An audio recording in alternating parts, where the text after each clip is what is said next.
A-measg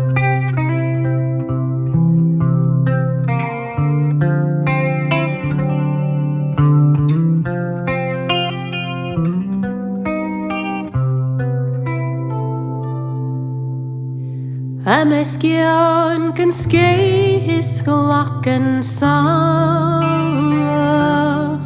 tuig I Ghlas Chu aireachdail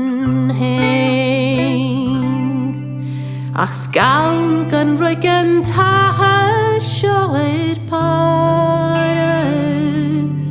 ma saun an stiùir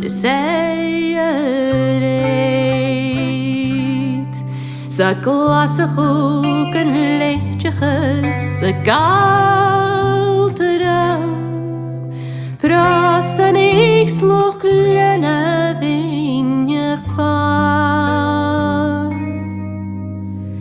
Bhruadar megal cuairte glenamh mango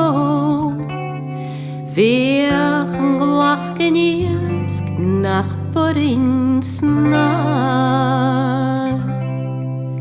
Isca cruv agus ian agus glach